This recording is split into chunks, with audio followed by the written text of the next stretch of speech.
War is the failure of diplomacy. जहां पर diplomacy fail होती है वहां से वॉर स्टार्ट होती है। आज का जो टॉपिक है इसी डिप्लोमेसी के रिलेटेड है। हम बात करने वाले हैं स्पेशली पाकिस्तान अफेयर्स के पॉइंट ऑफ व्यू से। Defence diplomacy and geopolitical positioning of Pakistan in Red Sea, Bab al Mandeb, Gulf of Aden and western Indian ocean.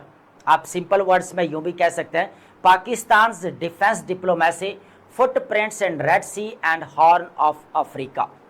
अब हॉर्न ऑफ अफ्रीका किसको बोला जाता है? बेसिकली सोमालिया को बोला जाता है। डियर एस्पिरेंट्स, सबसे पहले अंडरस्टैंड करना पड़ेगा कि डिफेंस डिप्लोमेसी क्या है।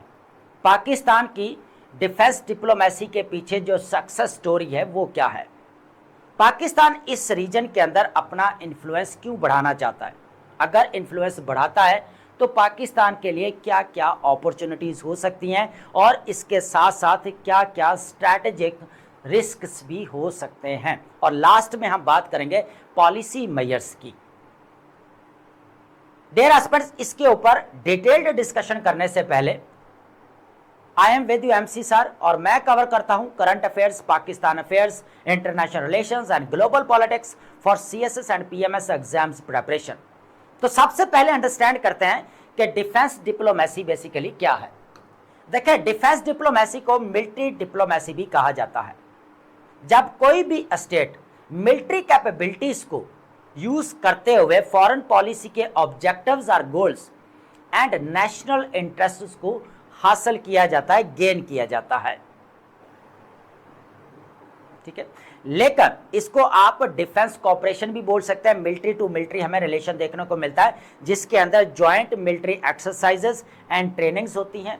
इसके साथ साथ अगर देखा जाए तो एक्सचेंज ऑफ मिलिट्री एक्सपर्टीज, ठीक है, इसके साथ साथ स्ट्रैटेजिक कंसल्टेशन एंड कोलैबोरेशन को बढ़ाया जाता है। इंटेलिजेंस शेयरिंग भी देखने को मिलती है। अब बात कर लेते हैं टाइप्स की। देखिए, मिलिट्री डिप्लोमेसी की टू टाइप्स हैं। एक है कोरेसिव डिप्लोमेसी, एक है नॉन कोरेसिव डिप्लोमेसी।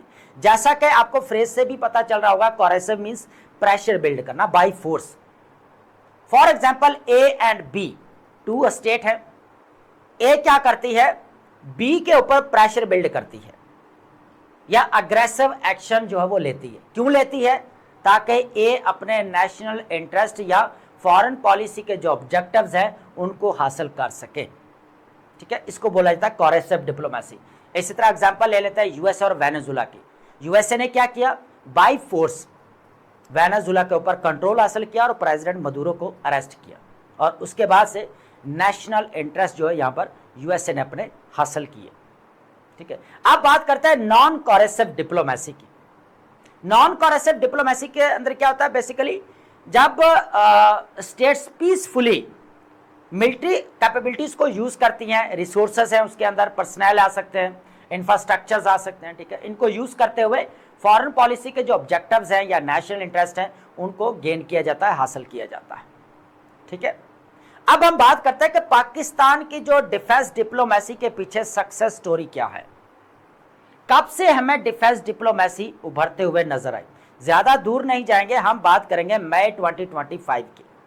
हिस्ट्री में फर्स्ट टाइम पाकिस्तान और इंडिया के दरमियान में आर्टिफिशियल इंटेलिजेंस वॉर होती है और इसके अंदर पाकिस्तान जो है वो कह लें कि अच्छी परफॉर्मेंस दिखाता है और इंडियन जो एयरक्राफ्ट्स हैं उनको भी गिराता है। यहाँ तक कि जो ग्लोबल लीडरशिप है, एग्जाम्पल लेते हैं डोनाल्ड ट्रंप की, वो उनकी भी आप स्टेटमेंट्स यहाँ पर सुनते होंगे कि उन्होंने भी कहा कि भाई 7 से 8 एयरक्राफ्ट्स पाकिस्तान की तरफ से गिराए गए।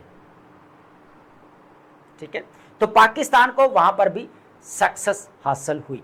तो इससे क्या हुआ कि वहां से डिफेंस डिप्लोमेसी उभरते हुए नजर आई।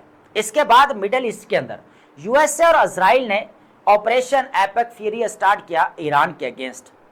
ठीक है, तो पाकिस्तान की तरफ से मिलिट्री एस्टेब्लिशमेंट ने जो काफी इंपॉर्टेंट रोल प्ले किया। ठीक है, स्पेशली अगर देखा जाए CDF field marshal Asim Munir साहब जो है ट्रंप के काफी क्लोज नजर आए। ठीक है, इसकी वजह से क्या हुआ कि मिडिल ईस्ट के अंदर जो वॉर लगी हुई थी आफ्टर 39 डेज, ठीक है, उस वॉर के क्या किया गया, यहाँ पर रुकवाया गया, सीज फायर करवाई गई और इस्लामाबाद के अंदर टेबल टॉक करवाई गई, दोनों को आमने सामने लाया गया। ठीक है। तो यहाँ से जो है वो कह ले कि पाकिस्तान के जो डिफेंस डिप्लोमेसी है वो उभरते हुए नजर आई। इसके साथ साथ सूडान के साथ आप डिफेंस कॉपरेशन देख सकते हैं, इसके साथ साथ कुवैत के साथ डिफेंस एग्रीमेंट, और इसके साथ साथ लीबिया के साथ डिफेंस डील्स, ठीक है। इसी तरह सऊदी अरेबिया के साथ strategic mutual defence pact sign किया गया, जिसके अंदर अगर एक स्टेट के ऊपर अटैक होता है तो दूसरी स्टेट के ऊपर भी अटैक कंसीडर किया जाएगा, ठीक है। और इसी तरह सोमालिया के साथ पाकिस्तान और सोमालिया के दरमियान में डिफेंस कॉपरेशन के ऊपर मेमोरेंडम ऑफ अंडरस्टैंडिंग साइन किया जाता है, और आफ्टर 3 डेज मक्का ज्वाइंट डिफेंस पैक्ट जो है वो साइन किया जाता है 7 अगस्त को। डियर एस्पिरेंट्स, अब हम बात करते हैं पाकिस्तान बेसिकली इस रीजन के अंदर अपना इन्फ्लुएंस क्यों बढ़ाना चाहता है। अगर इन्फ्लुएंस बढ़ाता है तो पाकिस्तान के लिए क्या क्या अपॉर्चुनिटीज हो सकती हैं, लेकिन हमारे पास जो स्पेशली केस स्टडी रहेगा इस टॉपिक के अंदर वो है सोमालिया वाला केस, ठीक है। हॉर्न ऑफ अफ्रीका भी है, रेड सी की भी बात करेंगे, बाबुल मंदीब की भी बात करेंगे, वेस्टर्न इंडियन ओशन की भी बात करेंगे, और गल्फ ऑफ एडन की भी बात करेंगे, ठीक है। पूरी डिटेल डिस्कशन आगे मैं करने वाला हूँ, पूरे बेसिक कॉन्सेप्ट आपके क्लियर हो जाएंगे। सबसे पहले देखते हैं कि पाकिस्तान और सोमालिया के रिलेशंस के बारे में बात करते हैं। देखिए, आफ्टर 1990s 1990 के बाद जब यूएनओ की तरफ से पीस कीपिंग मिशन स्टार्ट किया गया सोमालिया के अंदर, तो पाकिस्तान भी उसके अंदर शामिल था। तो पाकिस्तान के भी ट्रूप्स की यहाँ पर जो है काफ़ी जाने भी गई, काफ़ी जो है यहाँ पर ट्रूप्स जो है वो शहीद भी हुए, ठीक है, जो 1995 के अंदर जो हमें विदड्रॉ होते हुए नजर आई, ठीक है। उसके बाद जो हमें डेवलपमेंट नजर आई, ज़्यादा इन डेप्थ में नहीं जाएंगे, जस्ट ओवरव्यू ले रहे हैं। 26 दिसंबर 2025, 26 दिसंबर 2025 को जो सोमालिया का पार्ट है सोमालीलैंड, इजराइल ने क्या किया, उसको as a independent state recognise किया। ये चीज़ें मैं पहले डिस्कस कर चुका हूँ, लेकिन यहाँ पर डिस्कस करने का पर्पस ये है कि हम जो है वो कह लें डिफेंस डिप्लोमेसी को अंडरस्टैंड कर पाएँ, पाकिस्तान के जियोपॉलिटिकल पोजीशन को अंडरस्टैंड कर पाएँ कि बेसिकली जो रेड सी के अंदर या बाब अल मंदीब के अंदर या गल्फ ऑफ एडन के अंदर अपना इन्फ्लुएंस क्यों बढ़ाना चाहता है, जो इसके पीछे पाकिस्तान के क्या इंटरेस्ट हो सकते हैं और पाकिस्तान के लिए क्या क्या अपॉर्चुनिटीज़ हो सकते हैं, स्ट्रैटेजिक रिस्क भी क्या क्या हो सकते हैं, ठीक है। देखें फिर क्या हुआ कि पाकिस्तान की तरफ से स्टांस लिया गया और स्टेटमेंट दी गई कि ये इंटरनेशनल लॉज के अगेंस्ट है, सोमालिया की स्टेट सॉवरेनिटी के बिल्कुल ये वायलेशन है, उसके अगेंस्ट है, ठीक है। तो पाकिस्तान यहाँ पर जो है सोमालिया को सपोर्ट करते हुए नजर आया, ठीक है। इसके बाद क्या हुआ कि 4 अगस्त को पाकिस्तान और सोमालिया के दरमियान में मेमोरेंडम ऑफ अंडरस्टैंडिंग साइन किया जाता है, ठीक है। इसके अंदर कुछ चीज़ें हैं, काउंटर टेररिज्म है, ठीक है। काउंटर टेररिज्म के ऊपर अभी हम डिबेट करेंगे कि क्या सोमालिया को भी टेररिज्म का सामना करना पड़ रहा है, तो यस, उसको भी करना पड़ रहा है। उसका भी लिंक एक ही मिलिटेंट ग्रुप से है, अभी हम इसके ऊपर भी डिस्कशन करते हैं। मिलिट्री ट्रेनिंग है, एक्सचेंजेस की बात की जा रही है, बेसिकली मिलिट्री एक्सपर्टीज की, ठीक है, और कैपेसिटी बिल्डिंग बढ़ाने की बात की जा रही है। बात करेंगे काउंटर टेररिज्म के ऊपर, ठीक है। देखें सोमालिया के अंदर एक ग्रुप है अल शबाब। अल शबाब का ओरिजिन तो देखने को मिलता है, ये मिलता है 1980s में, जब रशिया अफगानिस्तान के ऊपर अटैक करता है। ये बेसिकली वो मुजाहिदीन थे जो यहां पर आकर लड़े, ठीक है। इसके बाद क्या हुआ कि यूएसए भी सोमालिया की सपोर्ट करता रहा कि अल शबाब के अगेंस्ट, ठीक है। तो इस तरह जो है अल शबाब को एज ए मिलिटेंट ग्रुप जो है कंसीडर किया जाता है सोमालिया के अंदर। अब यहां पर एक और चीज भी है कि अल शबाब को बेसिकली जो मिलिटेंट ग्रुप है उसको लिंक किया जाता है अल कायदा के साथ। ऑन द अदर हैंड जो पाकिस्तान के अंदर टीटीपी है या बीएल है या आईएस के, बात करेंगे टीटीपी की, जिसको लिंक किया जाता है अल कायदा के साथ। अब दोनों कंट्रीज को बेसिकली जो टेररिज्म का सामना है उसकी जो रूट्स है वो एक सेम मिलिटेंट ग्रुप से देखने को मिल रही, ठीक है। एक चीज तो यहां पर क्लियर होगी कि पाकिस्तान को भी टेररिज्म का सामना है और सोमालिया को भी टेररिज्म का सामना है, ठीक है। तो अब इसके ऊपर जो है हम आगे फर्दर जो है डिटेल डिस्कशन करते हैं मैप के ऊपर, ठीक है, ताकि आपको मैं चीजें जो है वो क्लियर कर पाऊं। सबसे पहले थोड़ा सा जो है इसकी जो है ज्योग्राफी को अंडरस्टैंड करते हैं, उसके बाद से जो हम इसके ऊपर जो है एनालिसिस करते हैं, ठीक है।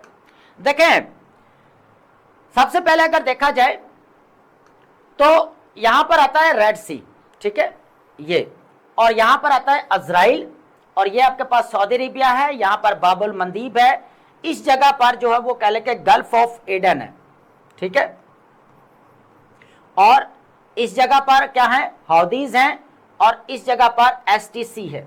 एसटीसी को कौन सपोर्ट कर रहा है, यूएई सपोर्ट कर रहा है। आपको पता है कि जब सऊदी अरेबिया और यूएई के दरमियान में हमें थोड़ी टेंशन एस्केलेट होते हुए नजर आई। ठीक है, इसके हम ज़्यादा डेप्थ में नहीं जाएंगे क्योंकि ये चीज़ें मैं पहले अपने लेक्चर्स में कवर कर चुका हूँ। हमारा जो फोकस रहेगा बेसिकली पाकिस्तान और सोमालिया का जो defence cooperation memorandum of understanding sign हुआ है उसको लेकर रहेगा। रेड सी के अंदर इन्फ्लुएंस क्यों बढ़ाना चाहता है इसके ऊपर रहेगा। ठीक है, और यहाँ पर अगर देखा जाए तो ये एरिया जितना भी है ये सारा जो है अगर देखा जाए तो वेस्टर्न इंडियन ओशन है।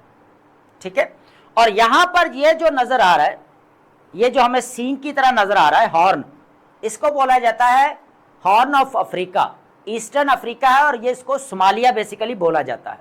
सोमालिया के साथ ही है इथोपिया, जिबूती इसके साथ ही है, और नीचे इसके कीनिया है। ठीक है, अब ये वो केस स्टडी है जो हम इसके अंदर लिंक करने वाले हैं, बहुत इंपॉर्टेंट है। ठीक है, अब सबसे पहले देखें कि इजराइल को अंडरस्टैंड करते हैं। देखें इजराइल क्या कर रहा है, यहां पर रेड सी के अंदर अपना इन्फ्लुएंस बढ़ा रहा है। क्या कर रहा है, यहां पर रेड सी जो के अंदर अपना इन्फ्लुएंस बढ़ रहा है। वो कैसे बढ़ा रहा है, उसने अभी जो मैंने बताया कि यहां पर जो सोमाली लैंड जो कह ले कि जो पार्ट था बेसिकली सोमालिया का, उसको इंडिपेंडेंट स्टेट रिकॉग्नाइज किया, और यहां से कनेक्टिविटी करते हुए इसको पता है कि बाब अल मंदीब के ऊपर भी इसका इन्फ्लुएंस रहेगा, गल्फ ऑफ एडन के अंदर भी और इंडियन ओशन के अंदर भी। यहां से यह क्या कर रहा है, इंडिया के साथ कनेक्टिविटी कर रहा है। आपको पता है इजराइल और इंडिया की हमें कह ले के क्लोजनेस देखने को मिलती है, बायलैटरल रिलेशंस हमें देखने को मिल रहा है। Narendra Modi and Benjamin Netanyahu बहुत ज्यादा क्लोज नजर आते हैं।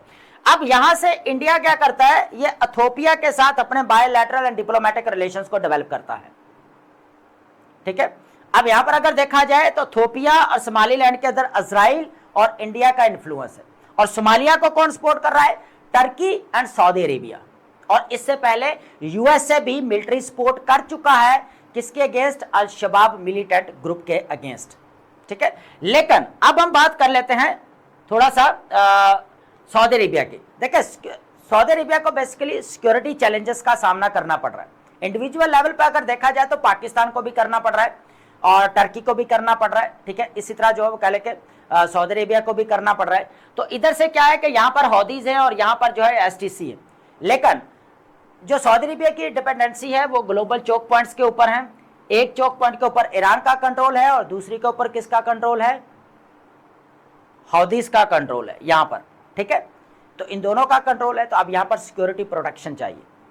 ठीक है, इसके ऊपर क्या हुआ कि जब यूएसए ईरान और कह ले के इजराइल के दरमियान में वॉर थी, तो उस वक्त क्या क्या हौदीज की तरफ से यहाँ पर रेड सी के अंदर जो है वो कह ले के सऊदी शिपिंग को टारगेट किया गया, लेकिन पाकिस्तान की तरफ से प्रेस रिलीज की गई कि भाई आप इस तरह टारगेट नहीं कर सकते, ये फ्रीडम ऑफ नेविगेशन के अगेंस्ट है, वायलेशन है। यहाँ तक के हौदीज ने यह कहा कि हम बाब अल मंदीब को बंद कर देंगे, क्लोज कर देंगे। ठीक है, ये चीज भी है। लेकिन अब हम बात कर रहे हैं इजराइल की, तो इजराइल यहाँ पर सोमालीलैंड के अंदर इन्फ्लुएंस बढ़ा रहा है और साथ में इंडिया के साथ कनेक्टिविटी। ठीक है, ताकि ऐसा ना हो कि अगर इजराइल यहाँ पर इन्फ्लुएंस नहीं बढ़ाता तो ये जो सऊदी अरेबिया है या यहाँ पर सोमालिया है, इधर से ईरान है, इराक है, तो ये पूरा का पूरा जो है यहाँ पर क्या कर सकते हैं, इसको घेर सकते हैं। तो यहाँ पर यह क्या कर रहा है, यहाँ पर अपना इन्फ्लुएंस बढ़ा रहा है और ऊपर से अब यहाँ पर ये साइप्रस हमें आइलैंड देखने को मिल रहा है, यहाँ पर ये टर्की है, यहाँ पर ग्रीस है, तो ये मेडिटेरेनियन सी रहेगा आपका। ठीक है, तो मेडिटेरेनियन सी के अंदर भी अपना इन्फ्लुएंस बढ़ा रहा है इजराइल। ठीक है, अब अंडरस्टैंड करते हैं पाकिस्तान को लेकर। ठीक है, देखिए पाकिस्तान जो है सबसे पहला जो पॉइंट आता है, पाकिस्तान यहां से जो पाकिस्तान की यहां पर है कि ट्रेड जो करता है अरेबियन सी के जरिए करता है। ठीक है, अब यहां पर क्या है, स्टेट ऑफ हॉर्मुज है, ट्रेड करता है यहां पर गल्फ स्टेट्स के साथ, लेकिन देखा जाए तो स्टेट ऑफ हॉर्मुज ब्लॉक कर दी गई, तो पाकिस्तान को यहां पर लॉस का सामना करना पड़ा। तो पाकिस्तान यहां से क्या कर रहा है, बाब अल मंदीब के जरिए जो है वो कह लेके सऊदी अरेबिया से जो है ऑयल इंपोर्ट कर रहा है। ठीक है, तो अब ऑयल जब यहां से इंपोर्ट करेगा तो बाब अल मंदीब के हौदीज बैठे हुए यहाँ पर एसटीसी है, तो यहाँ पर गल्फ ऑफ एडन है, तो यहाँ पे से गुजर कर जो है वो पाकिस्तान के पूरे हमें शिपिंग देखने को मिलेगी, इंपोर्ट एंड एक्सपोर्ट देखने को मिलेगी। ठीक है, तो एक चीज तो ये है हमें नजर आती है कि पाकिस्तान इसलिए यहाँ पर जो है सोमालिया के साथ अपने रिलेशंस को बिल्ड करना चाहता है। ठीक है, ताकि वेस्टर्न जो यहाँ पर इंडियन ओशन है इसके अंदर भी इन्फ्लुएंस जो है वो बढ़ाया जा सके, और गल्फ ऑफ एडन के ऊपर भी, बाब अल मंदीब के ऊपर भी एंड रेड सी के ऊपर भी।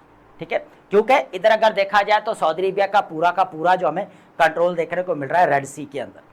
ठीक है, तो इस वजह से पाकिस्तान को भी आना पड़ रहा है, क्योंकि पाकिस्तान और सऊदी अरेबिया सितंबर 2025 के अंदर strategic defence packet already sign कर चुके हैं। ठीक है, तो यहां तक बात समझ में आ गई। दूसरी चीज अगर देखी जाए तो जो पाकिस्तान की स्ट्रैटेजिक इंपॉर्टेंस है सऊदी अरेबिया की नज़र में वो ज़्यादा है, क्योंकि पाकिस्तान जो पहले इकोनॉमिक डिपेंडेंसी थी पाकिस्तान की सऊदी अरेबिया के ऊपर, अब जो है यहाँ पर वो किसके अंदर कन्वर्ट हो रही है, स्ट्रैटेजिक पार्टनरशिप के अंदर कन्वर्ट हो रही है। ठीक है, तो अब यहाँ पर ये भी एक कह लें कि बेस्ट अपॉर्चुनिटी है पाकिस्तान के लिए। ठीक है, जो एज ए पहले कह लें कि लोन लेता था, अब ये है कि एज ए स्ट्रैटेजिक पार्टनरशिप उभर रहा है पाकिस्तान, और किसके साथ रिलेशन देखने को मिल रहा है, सऊदी अरेबिया के साथ। ठीक है, यहाँ पर एक चीज़ है। उसके बाद अगर देखा जाए तो पाकिस्तान अपने मिलिट्री इक्विपमेंट जो है वो सेल कर सकता है। अब यहाँ पर कुछ र्यूमर्स ये भी हैं कि सोमालिया जो है JF-17 जो फाइटर जेट है उसको भी परचेज करेगा, लेकिन अभी इसके ऊपर कोई कंफर्म रिपोर्ट नहीं है, लेकिन ये र्यूमर्स देखने को मिल सकती है। ठीक है, तो ये सोमालिया जो हमें यहाँ पर सिंह की तरह देखने को मिल रहा है, इसके अंदर ही हमें यहाँ पर अल-शबाब जो मैंने अभी मिलिटेंट ग्रुप की बात की वो भी यहाँ पर ही जो है वो पाया जाता है। क्या पाकिस्तान इसको सपोर्ट करेगा यहाँ पर? तो पाकिस्तान यहाँ पर मल्टीप्लायर है, मीन्स यहाँ पर अगर देखा जाए तो वो सपोर्ट कर सकता है, मिलिट्री ट्रेनिंग दे सकता है, मिलिट्री इक्विपमेंट जो है वो सेल कर सकता है सोमालिया को। ठीक है, क्योंकि ऑलरेडी पाकिस्तान खुद जो है टेररिज्म का जो शिकार है, टेररिज्म पाकिस्तान के अंदर देखने को मिल रहा है, लेकिन लिंक TTP का और अल-शबाब का दोनों का किसके साथ किया जा रहा है, अल-कायदा के साथ। ठीक है, तो यहाँ पर अगर देखा जाए तो ट्रेड को लेकर है या स्ट्रैटेजिक पार्टनरशिप को लेकर है, हमें ये चीज़ें देखने को मिल सकती है। इसके अलावा जो है अगर कहा जाए तो यहाँ पर अपने जो मिलिट्री इक्विपमेंट वगैरह है वो भी यहाँ पर सेल कर सकता है। इसके अलावा अगर बात की जाए तो इकोनॉमिक डिपेंडेंसी भी यहाँ पर कम हो जाएगी क्योंकि स्ट्रैटेजिक पार्टनरशिप है। उसके अलावा पाकिस्तान रीजनल एंड ग्लोबल जो अफेयर्स हैं उसके अंदर जिस तरह Pakistan as a middle power उभरा है तो अपना रोल प्ले कर सकता है, क्योंकि वो यहाँ पर सऊदी अरेबिया के साथ डिफेंस पैकेज साइन कर चुका है, और ट्रायंगल जो हमें यहाँ पर ये देखने को मिल रहा है, टर्की, ये सऊदी अरेबिया एंड उसके बाद ये पाकिस्तान।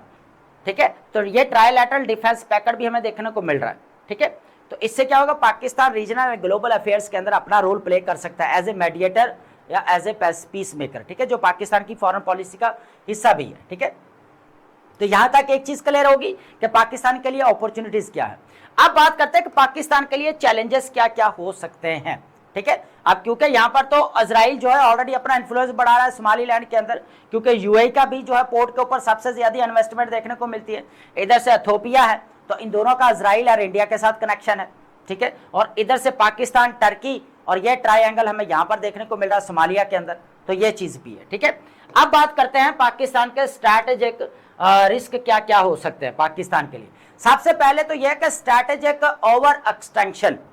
ठीक है, पाकिस्तान जो एक्सटर्नल इश्यूज के अंदर इन्वॉल्व हो रहा है, तो ये कह लें कि काफी जो है वो कह लें कि एक प्रॉब्लमेटिक चीज है कि पाकिस्तान यहाँ पर एक्सटर्नल इश्यूज की तरफ आ रहा है, लेकिन डोमेस्टिक लेवल पर बहुत सारे इश्यूज का सामना करना पड़ रहा है। वेस्टर्न फ्लैंक पर अगर देखा जाए अफगानिस्तान है, ईस्टर्न फ्लैंक पर अगर देखा जाए तो इंडिया है, और इसी तरह अगर बलूचिस्तान में या KPK के अंदर देखा जाए तो टेररिज्म देखने को मिल रही है। ठीक है, तो ये चीज़ में मिलिटेंट्स ग्रुप्स वगैरह देखने को मिल रहे हैं, तो पाकिस्तान को यहाँ पर चैलेंजेस का सामना करना पड़ रहा है।